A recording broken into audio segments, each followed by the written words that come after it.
Have you ever tried to run a command in PowerShell only to be met with an error that leaves you scratching your head? It's frustrating, right? If that's you, then you're in the right place. Today, we're diving into a common PowerShell error and how to fix it. I totally get it. Running into errors when you're just trying to get something done can be incredibly annoying. You're not alone in this. Many users face similar issues when working with PowerShell commands.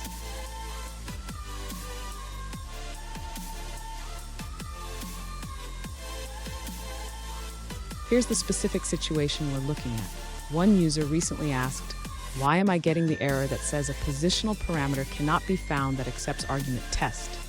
They were trying to send an email using the send mail message command, but ran into this frustrating error. Sound familiar? Let's explore this together. So, what could be causing this error? The issue often arises from how PowerShell interprets command line arguments when the full path is used. We'll break it down step by step to help you understand what's going on. And don't go anywhere. I've got a crucial tip at the end that will help you avoid this error in the future. To address the error the user is encountering, we first need to understand the command structure. The user is trying to execute the send mail message command with several parameters. The error message indicates that there is a problem with the positional parameters.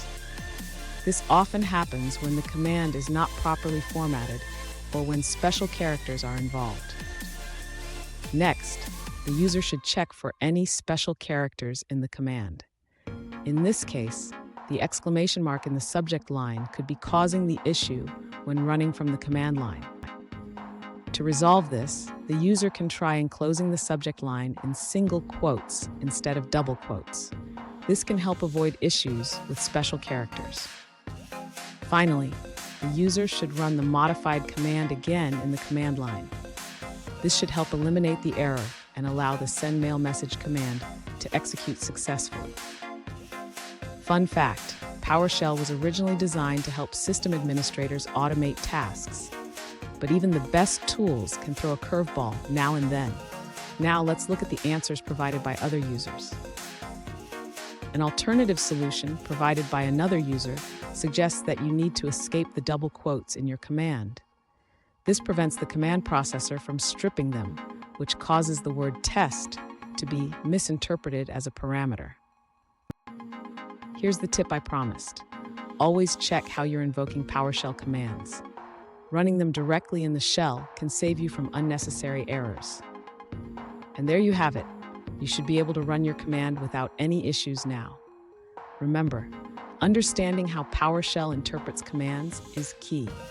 If you found this helpful, hit the subscribe button for more tips, and don't miss our next video where we tackle more PowerShell challenges.